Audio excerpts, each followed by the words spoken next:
അതുകൊണ്ട് പലപ്പോഴും പലരും ചോദിക്കാറുണ്ട്, ഞാനിപ്പോൾ സംസാരിച്ചു കൊണ്ടിരിക്കുന്ന എൻ്റെ ശബ്ദം ഇവിടെ ഇരിക്കുന്ന നൂറുകണക്കിന് പേര് കേൾക്കാൻ കാരണമാകുന്നത് എൻ്റെ ശബ്ദത്തെ ലൗഡ് ചെയ്ത് കേൾപ്പിക്കാൻ മൈക്കുണ്ടായത് കൊണ്ടല്ലേ? ഞങ്ങൾ ഇന്ന് ഇങ്ങോട്ട് വരുമ്പോൾ ഞങ്ങൾക്ക് യാത്ര ചെയ്യാൻ നിശ്ചയിച്ച സമയത്ത് ഇവിടെ എത്തിച്ചേരാൻ സാധിച്ചത് ശാസ്ത്രം കണ്ടെത്തിയ വാഹനങ്ങൾ ഉള്ളത് കൊണ്ടല്ലേ? ഇവിടെ ഇരുന്ന് ബഹുമാനപ്പെട്ട ബാക്കവി ഉസ്താദ് ഞങ്ങളെ കോണ്ടാക്ട് ചെയ്തപ്പോൾ ഞങ്ങൾക്ക് പരസ്പരം സംസാരിക്കാനും ഇതിനെക്കുറിച്ച് ധാരണ കിട്ടാനും കാരണമായത് ശാസ്ത്രം കണ്ടെത്തിയ മൊബൈൽ ഫോൺ ഉണ്ടായത് കൊണ്ടല്ലേ? നമ്മളിവിടെ ഇരിക്കുന്ന മഹത്തുക്കളായ ഉലമാക്കൾ ഇരിക്കുന്ന, നിങ്ങളിരിക്കുന്ന ഈ ചെയറുകളെല്ലാം ഇങ്ങനെ ശാസ്ത്രം കണ്ടെത്തിയത് കൊണ്ടല്ലേ? അതുകൊണ്ട് മനുഷ്യന് മതമാണോ വേണ്ടത്, ശാസ്ത്രമാണോ വേണ്ടത് എന്ന് ചോദിക്കുന്ന ആളുകളുണ്ട്.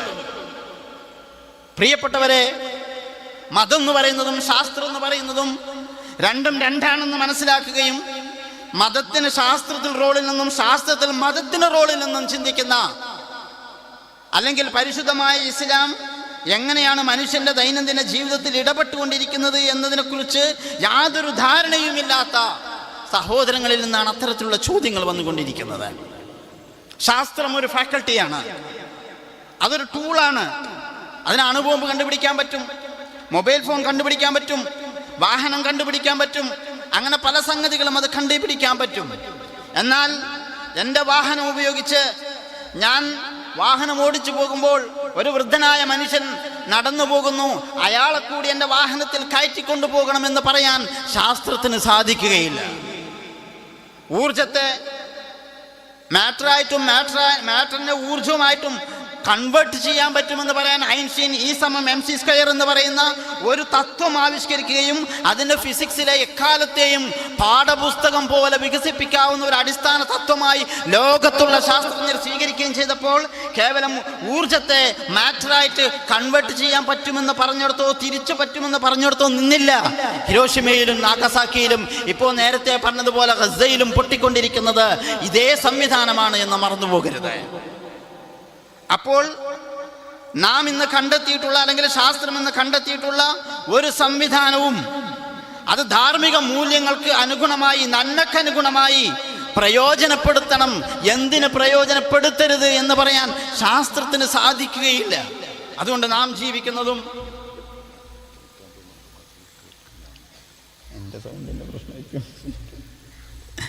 ശാസ്ത്രത്തിനെ സംബന്ധിച്ചിടത്തോളം ശാസ്ത്രം എന്ന് പറയുന്നത് നമ്മുടെ ദൈനംദിന ജീവിതത്തിൻ്റെ പല കാര്യങ്ങളെയും അനായാസമാക്കിയിട്ടുണ്ടെങ്കിൽ അതും പരിശുദ്ധമായ ഇസ്ലാമിനെ പോലെ മതം അതിനെ പ്രോത്സാഹിപ്പിക്കുകയും അതിന് വഴി വെട്ടിത്തുറന്ന് വിടുകയും ചെയ്തതുകൊണ്ടാണ് എന്ന യാഥാർത്ഥ്യം നാം മറന്നുപോകരുത്.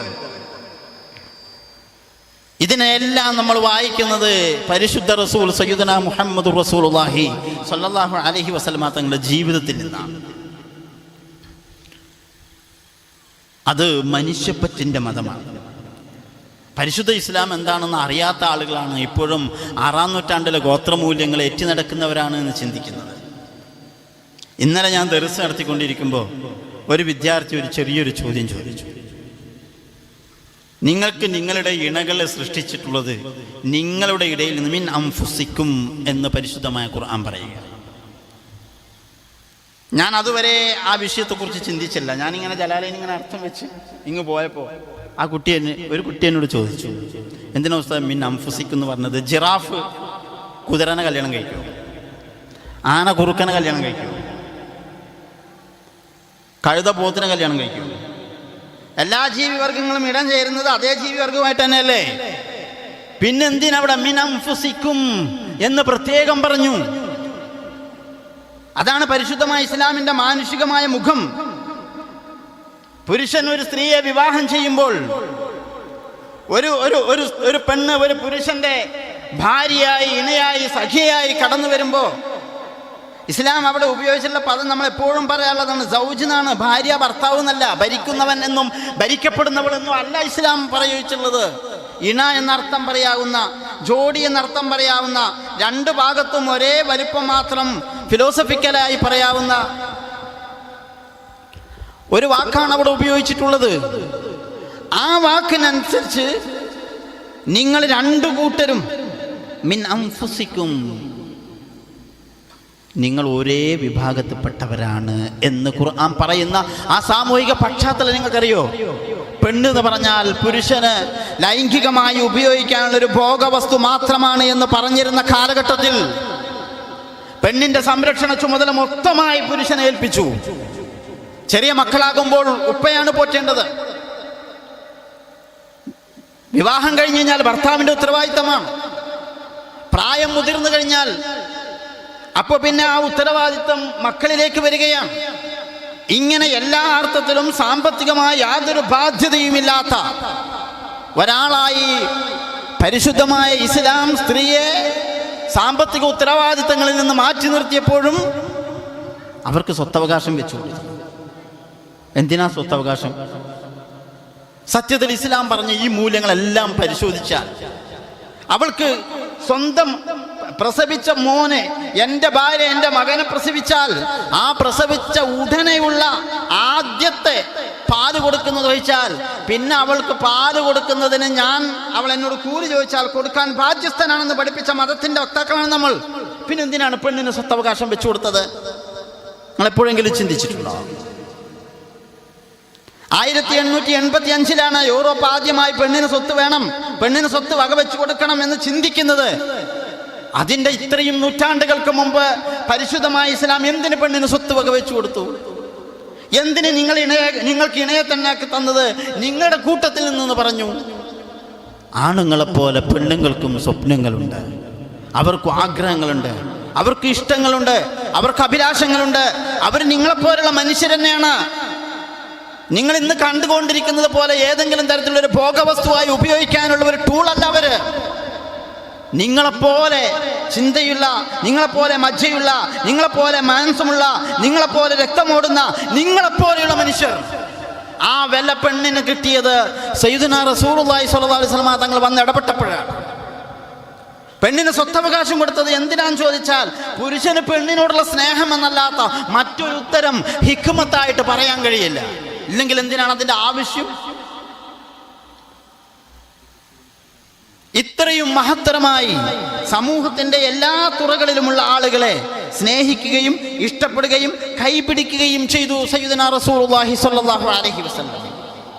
ഇസ്ലാമിനെ അറിയണമെന്ന് താല്പര്യമുള്ളവരുടെ മുമ്പിൽ നേരത്തെ ഷുഐബ് ഉസ്താദ് പറഞ്ഞല്ലോ, ഇസ്ലാം വിമർശകരായിട്ടുള്ള ആളുകൾ അവിടുത്തെ ജീവിതത്തെക്കുറിച്ച് സെക്കുലർ കോണ്ടക്സ്റ്റിൽ എഴുതപ്പെട്ടുള്ള ഒരു പുസ്തകം പോലും വായിക്കാതെയാണ് വിമർശിക്കാൻ വരാറുള്ളത്.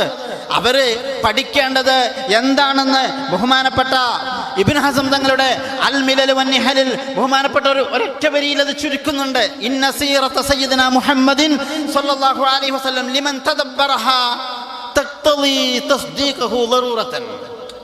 റസൂലുള്ളാഹി തങ്ങൾ റസൂലാണ്, അല്ലാഹു തആല നിയോഗിച്ച ലോകത്തിന്റെ മാതൃകയാണ് എന്ന് തിരിച്ചറിയാൻ അവിടുന്ന് എന്താണ് ലോകത്ത് ജീവിച്ച് കാണിച്ചത് എന്ന് മാത്രം മനസ്സിലാക്കിയാൽ മതി. വലൗ ലം തകുൽ ലഹു മുഅ്ജിസതൻ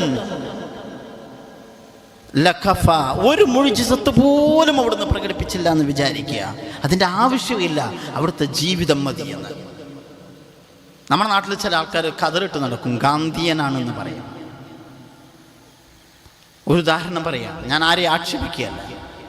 ഗാന്ധിയനാണ് എന്ന് പറയുന്ന ആള് ഗാന്ധി നഖം മുറിച്ചത് ഇങ്ങനെയാണ്, ഗാന്ധി മുടി ചീകിയത് ഇങ്ങനെയാണ്, ഗാന്ധി വസ്ത്രം ധരിച്ചത് ഇങ്ങനെയാണ്, ഗാന്ധി നടന്നു പോയത് ഇങ്ങനെയാണ്, ഇങ്ങനെ പറഞ്ഞ് ജീവിതത്തിൻ്റെ ഓരോ മേഖലയിലും അദ്ദേഹം ഒരു ഡ്രൈവറാണെങ്കിൽ, ഒരു ഡോക്ടറാണെങ്കിൽ, ഒരു പ്രൊഫസറാണെങ്കിൽ, ഒരു വിദ്യാർത്ഥിയാണെങ്കിൽ, ഒരു ഭർത്താവാണെങ്കിൽ, ഒരു ഭാര്യയാണെങ്കിൽ, ഒരു യോദ്ധാവാണെങ്കിൽ, ഒരു ഭരണാധികാരിയാണെങ്കിൽ, ഇങ്ങനെ ജീവിതത്തിൻ്റെ നിഖില മേഖലകളിൽ നമ്മൾ നേരിടുന്ന ഓരോ വിഷയങ്ങളിലും എനിക്ക് ഗാന്ധി മാതൃകയാണ് എന്ന് പറഞ്ഞ് അതിനെ കോപ്പിയടിക്കാൻ പറ്റുന്ന വിധത്തിൽ ഗാന്ധി നിങ്ങളുടെ മുമ്പിൽ ലഭ്യമാണോ എന്നാണ് എൻ്റെ ചോദ്യം. മാർക്സ് നിങ്ങളുടെ മുമ്പിൽ ലഭ്യമാണോ എന്നാണ് എൻ്റെ ചോദ്യം. ഏതെങ്കിലും വ്യക്തിയിലേക്ക് ചേർത്ത് പറയപ്പെടുന്ന ഏതെങ്കിലും ഒരു ആദർശത്തിന്റെ വക്താവിനെ നിങ്ങൾക്കൊരു മാതൃകയായി സ്വീകരിക്കാൻ ലഭ്യമാണോ എന്നാണ് എൻ്റെ ചോദ്യം. നിങ്ങൾ പറഞ്ഞല്ലോ, 7-ാം നൂറ്റാണ്ടിൽ ജീവിച്ച ഒരാളുടെ ജീവിത മൂല്യങ്ങളെ 21-ാം നൂറ്റാണ്ടിൽ എങ്ങനെ, എന്തിന് എന്ന് ചോദിക്കുന്നവർ ചരിത്രത്തിൽ അവിടുത്തെ 23 വർഷത്തെ ജീവിതത്തിന്റെ ഓരോ നിമിഷങ്ങളും പാഠപുസ്തകമായി ലഭ്യമാണ്. ലോകത്ത് ഒരു വ്യക്തിയുടെയും ജീവചരിത്രം ആ തരത്തിൽ ലഭ്യമല്ല. പരിശുദ്ധമായ ഖുർആൻ പറഞ്ഞു അവിടുന്ന് ഉസ്വത്തുൻ ഹസനയാണ് എന്ന്, അവിടുന്ന് ഉത്തമ മാതൃകയാണ് എന്ന്. ആ മാതൃകയെ ശരിയായ രീതിയിൽ മനസ്സിലാക്കിയവരും ആ മാതൃക തങ്ങളുടെ എല്ലാ തരത്തിലുള്ള ഇടപെടലുകളെയും അത് നഷ്ടപ്പെടുത്തി കളയുകയും ചെയ്യുമെന്ന് വിചാരിച്ചവരും രണ്ട് തരത്തിലുള്ള ആളുകളും സമൂഹത്തിൽ ജീവിച്ചിട്ടുണ്ട്. ദീർഘകാലം യൂറോപ്പ് ഇസ്ലാമിനെ വായിച്ചത്, പരിശുദ്ധമായി റസൂലുള്ളാഹി തങ്ങളുടെ ജീവിതത്തെ വായിച്ചത് ബൈസാന്റിയൻ എഴുത്തുകാർ പടച്ചുവിട്ട നുണകളുടെ കൂമ്പാരത്തിൽ നിന്നാണ്. ഞാൻ ആ ഭാഗങ്ങളിലേക്ക് വിശദമായി പോയാൽ നമ്മുടെ സമയം അതിക്രമിച്ചു, സമയം നഷ്ടപ്പെട്ടു പോകുമെന്നതുകൊണ്ട് ഞാൻ ചുരുക്കുകയാണ്. ഒരൊറ്റ ഉദ്ധരണി, കുറച്ച് ദീർഘമായ ഒരു ഉദ്ധരണി ഞാൻ വായിക്കാം. ഇത് അൽഫോൻസ് ലാമാർട്ടിൻ അദ്ദേഹത്തിൻ്റെ തുർക്കിയുടെ ചരിത്രം എന്ന് പറയുന്ന പുസ്തകത്തിൽ നിന്ന് ഞാൻ വായിക്കുകയാണ്. ആ ഗ്രന്ഥം രചിക്കപ്പെട്ടിട്ടുള്ളത് ഫ്രഞ്ച് ഭാഷയിലാണ്. ഞാൻ വായിക്കുന്നത് അതിൻ്റെ ഇംഗ്ലീഷ് പരിഭാഷയിൽ നിന്നാണ്. If greatness of purpose, smallness of means and astounding results are the three criteria of human genius, മനുഷ്യ പ്രതിഭാത്വത്തിൻ്റെ മാനദണ്ഡങ്ങളായി നാം മനസ്സിലാക്കുന്നത് ഉദ്ദേശത്തിൻ്റെ മൂല്യം, മഹത്വം, അതുപോലെ സ്മോൾനെസ് ഓഫ് മീൻസ്, മാർഗങ്ങളുടെ ലാളിത്യം, വിസ്മയിപ്പിക്കുന്ന റിസൾട്ടുകൾ ഒരാൾക്ക് ഉണ്ടാക്കാൻ കഴിഞ്ഞു എന്നതാണ് ഒരാളുടെ പ്രതിഭാത്വത്തിന്റെ അടയാളമായി നാം മനസ്സിലാക്കുന്നതെങ്കിൽ who could dare to compare any great man in modern history with Muhammad sallallahu alaihi wasallam?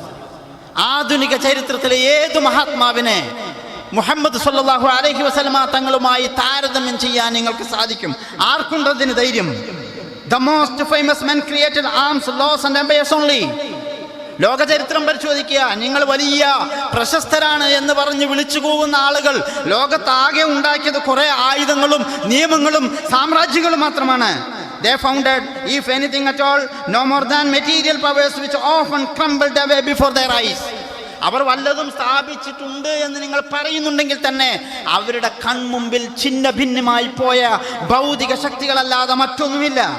എന്നാൽ this man moved not only armies, legislations, empires, pupils and dynasties. ഈ മഹാവ്യക്തിത്വം സൈന്യങ്ങളെയും നിയമങ്ങളെയും സാമ്രാജ്യങ്ങളെയും ജനങ്ങളെയും രാജവംശങ്ങളെയും മാത്രമല്ല മാറ്റിമറിച്ചത്. and more than that, അതിലുപരി he moved the altars, the gods, the religions, the ideas, the beliefs and souls. ജനങ്ങൾ വിശ്വസിച്ചു പോന്നിരുന്ന വിശ്വാസധാരകൾ, അവരുടെ ദൈവസങ്കല്പങ്ങൾ, അവരുടെ മതങ്ങൾ, ആശയങ്ങൾ, വിശ്വാസങ്ങൾ, ആത്മാക്കൾ എല്ലാത്തിനെയും അവിടുന്ന് മാറ്റിമറിച്ചു. The forbearance in victory, വിജയിയായി നിൽക്കുമ്പോഴും അവിടുന്ന് കാണിച്ച ആ വിട്ടുവീഴ്ച മനോഭാവം, his ambition which was entirely devoted to one idea and in no manner striving for an ember.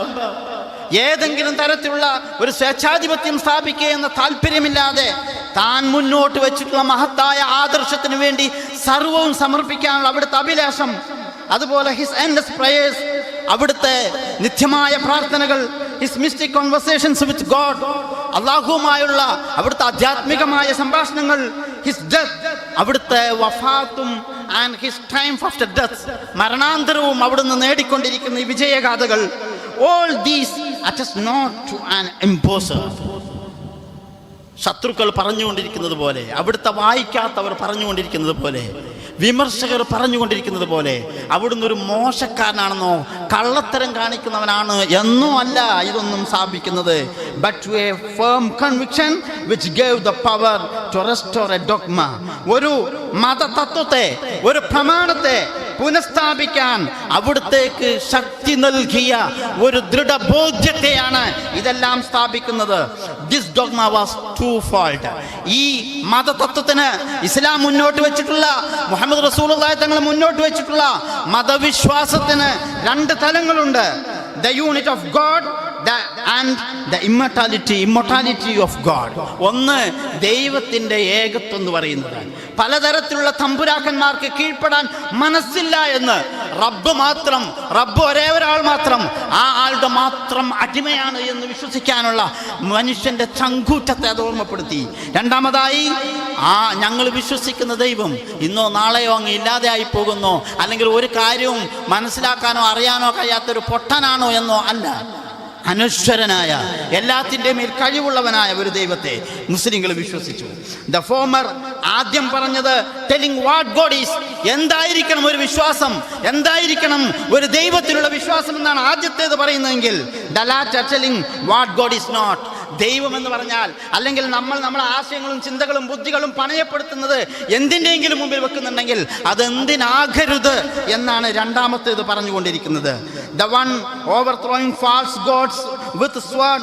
ഒന്ന് ശക്തി കൊണ്ട് വ്യാജ ദൈവ സങ്കല്പങ്ങളെ മുഴുവനും നികത്തിയപ്പോ the other starting an idea with words.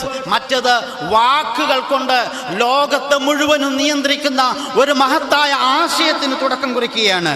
അവിടുന്ന് ഫിലോസഫർ, തത്വചിന്തകനാണ്, ഒറേറ്റർ, ഒരു പ്രഭാഷകനാണ്, അപ്പോസ്റ്റൽ, ദൈവദൂതനാണ്, ലെജിസ്ലേറ്റർ, നിയമനിർമ്മാതാവാണ്, വാരിയർ, യോദ്ധാവാണ്, കോൺഗ്രർ ഓഫ് ഐഡിയാസ്, സകല ആശയങ്ങളുടെയും ജേതാവാണ്, റെസ്റ്റോറർ ഓഫ് റാഷണൽ ഡോഗ്മാസ്, യുക്തിസഹമായ പ്രമാണങ്ങളെ പുനഃസ്ഥാപിച്ച ആളാണ്, of a cult without images, ഒരു തരത്തിലുള്ള വിഗ്രഹങ്ങളുമില്ലാതെ ഒരു വിശ്വാസ സംഹിതയുടെ സ്ഥാപകനാണ്. The founder of the 20 terrestrial empires and of 1 spiritual Empire.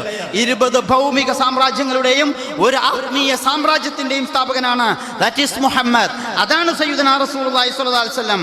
As regards all standards by which human greatness may be measured. ഒരു മനുഷ്യന്റെ മഹത്വത്തെ അളക്കാൻ എന്തെന്ത് മാനദണ്ഡങ്ങൾ നിങ്ങൾ വെച്ചാലും അതിലെല്ലാം വി മേ വെൽ ആസ്ക്, നമുക്ക് ധൈര്യത്തോടു കൂടി ചോദിക്കാം, is there any man greater than he? അവിടുത്തേക്കാൾ മഹത്തായ ഒരു മനുഷ്യൻ ചരിത്രത്തിൽ ഉണ്ടായിട്ടുണ്ടോ എന്ന്. ഇത് ചോദിക്കുന്നത് 19-ാം നൂറ്റാണ്ടിൽ ഇരുന്നിട്ടാണ്. 7-ാം നൂറ്റാണ്ടിലെ മനുഷ്യനെ നയിച്ച ഒരു പദ്ധതി, അധികാരത്തിലാവട്ടെ, ഫിലോസഫിയിലാവട്ടെ, വിശ്വാസരംഗത്താവട്ടെ, ഏതെങ്കിലും തരത്തിൽ മനുഷ്യനെ നയിക്കേണ്ട വിശ്വാസപരവും ആശയപരവും കർമ്മപരവും ആചാരപരവുമായ ഏത് മേഖലയിലുമാവട്ടെ, റസൂലുള്ളാഹി സ്വല്ലല്ലാഹു അലൈഹി വസല്ലമ തങ്ങളെക്കാൾ മികച്ച ഒരു മാതൃകയെ ചൂണ്ടിക്കാണിച്ചു തരാൻ പറ്റുമോ എന്ന് ലാമാർട്ടിനാണ് ചോദിക്കുന്നത്. ഏതെങ്കിലും മുസ്ലിം പണ്ഡിതൻ എഴുതിയതല്ല ഞാൻ വായിച്ചത്. പ്രിയപ്പെട്ടവരെ, ഇതാണ് പരിശുദ്ധമായ ഇസ്ലാം. അത് നമ്മുടെ ജീവിതത്തിന്റെ നിഖില മേഖലകളിലും വഴി കാണിച്ചാണ് റസൂലുള്ളാഹി തങ്ങൾ പോയത്. അൽയൗമ അക്മൽതു ലക്കും ദീനക്കും വഅത്മംതു അലൈക്കും നിഅമതി. ബഹുമാനപ്പെട്ട സൽമാൻ അൽ ഫാരിസി തങ്ങളോട് ഒരാൾ വന്നിട്ട് ചോദിക്കുകയാണ്, ആ പരിശുദ്ധമായ ഇസ്ലാം പഠിപ്പിച്ചു തരാം. അദ്ദേഹത്തിന് എല്ലാം പഠിപ്പിച്ചു കൊടുത്തു. അവസാനം ശൗചം ചെയ്യുന്നതിന്റെ നിയമം പഠിപ്പിച്ചു കൊടുത്തപ്പോ ആ മനുഷ്യൻ ചോദിക്കുകയാണ്, ഖദ് അല്ലമക്കും നബിയുക്കും കുല്ല ശിഹത്തൽ ഖിറാ. എങ്ങനെയാണ് ബാത്റൂമിൽ പോയാൽ ക്ലീൻ ചെയ്യേണ്ടത് എന്നതടക്കമുള്ള കാര്യങ്ങൾ, ഇങ്ങനെ സകല കാര്യവും നിങ്ങൾക്ക് നബിത്തങ്ങൾ പഠിപ്പിച്ചു തന്നതാണോ എന്ന് സൽമാൻ റളിയല്ലാഹു അൻഹു, ഇമാം മുസ്ലിമിന്റെ ഹദീസാണ്. ബഹുമാനപ്പെട്ട അബൂദർ റളിയല്ലാഹു അൻഹു പറഞ്ഞു, മാ തറഖനാ റസൂലുള്ളാഹി സ്വല്ലല്ലാഹു അലൈഹി വസല്ലം വതായിറു യുഹർരികു ജനാഹിഹി ഫിസ്സമാ ഇല്ലാ വഖദ് ദക്കറനാ ഇൽമൻ മിൻ.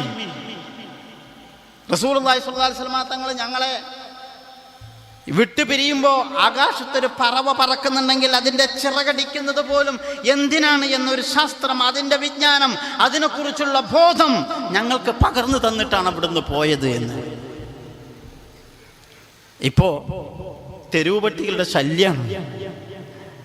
ഇന്ന് വരുമ്പോൾ ട്രെയിനിലിരുന്നപ്പോൾ വെറുതെ ഇങ്ങനെ സോഷ്യൽ മീഡിയ ഓപ്പൺ ചെയ്തപ്പോൾ തന്നെ ഒരു കുട്ടിയെ പട്ടി കടിച്ചു കുടയുന്ന ഒരു രംഗമാണ് കണ്ടത്. അതിൻ്റെ താഴെ വേറൊരാൾ കമൻ്റായിട്ട് വേറൊരു വീഡിയോ പോസ്റ്റ് ചെയ്തിട്ടുണ്ട്. ഒരു കുട്ടീനെ പട്ടി പിറകെ കൂടിയ സമയത്ത് ആ കുട്ടി ബാഗ് ഇട്ടിട്ട് അത് ഈ നായ ആ ബാഗ് കടിച്ചു പോകുന്ന രംഗം. ലോകത്ത് ഏതെങ്കിലും മതത്തിൽ തെരുവ് പട്ടികൾ എന്ത് ചെയ്യണം എന്നൊരു ഹുക്കും പറഞ്ഞ് ഞങ്ങൾക്ക് കാണാൻ പറ്റണം? പരിശുദ്ധമായ ഇസ്ലാം അതും പറഞ്ഞിട്ടുണ്ട്. നമ്മൾ കേട്ടിട്ടുണ്ട് ബഹുമാനപ്പെട്ട ഷെയ്ഖ് റിഫാഇയുടെ ചരിത്രം. ഈ അടുത്ത കാലത്ത് ഒരു സ്ത്രീ തൊണ്ടയിൽ എല്ല് കുടുങ്ങിയ ഒരു പട്ടിയുടെ ആ വായിൽ നിന്ന് അത് ഇളക്കിയെടുത്തിട്ട് അതിനെ രക്ഷപ്പെടുത്തിയ കഥ നമ്മൾ വായിച്ചു. അപ്പോഴേക്ക് ചില, ഞാൻ എന്താണ് അവരെ വിളിക്കേണ്ടത് എനിക്കറിയില്ല, അതിൻ്റെ അടിയിൽ വന്നിട്ട് പട്ടി ഹറാമല്ലേ എന്നൊക്കെ പറഞ്ഞു, നിങ്ങൾക്ക് എങ്ങനെ പട്ടിനെ തൊടും എന്നൊക്കെ ചോദിച്ച ആൾക്കാരുണ്ട്. പരിശുദ്ധമായ ഇസ്ലാം പട്ടികൾക്ക് പ്രത്യേകമായി പരിശീലനം കൊടുക്കുന്നതിനെ പറ്റി പോലും പരിശുദ്ധമായ ഖുർആൻ പറഞ്ഞിട്ടുണ്ട്. വേട്ടയാടാൻ പോകുമ്പോൾ പട്ടികളെ ഉപയോഗിച്ച് പോകുന്ന ആ പട്ടിയെ ട്രെയിനിങ് കൊടുക്കുന്നതിന് നമ്മുടെ കിതാബുകളിൽ തക്ലീബ് എന്ന് ഉപയോഗിച്ചിട്ടുണ്ട്.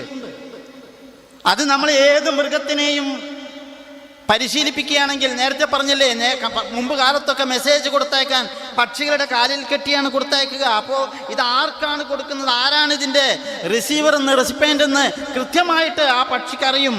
അത് മനസ്സിലാക്കാൻ പറ്റുന്ന വിധത്തിൽ ഏത് ദിശയിൽ അതിന് പറക്കണമെന്ന് അതിനറിയാം. ആ രീതിയിൽ അതിന് പരിശീലനം കൊടുക്കുന്നു. അതിന് അറബിയിൽ തെഖ്ലീബ് എന്നാണ് പറയുക. ശരിക്കും കെൽബ് എന്ന വാക്കിൽ നിന്ന് വന്നതാണത്. പരിശുദ്ധമായ ഖുർആൻ പഠിപ്പിച്ചത്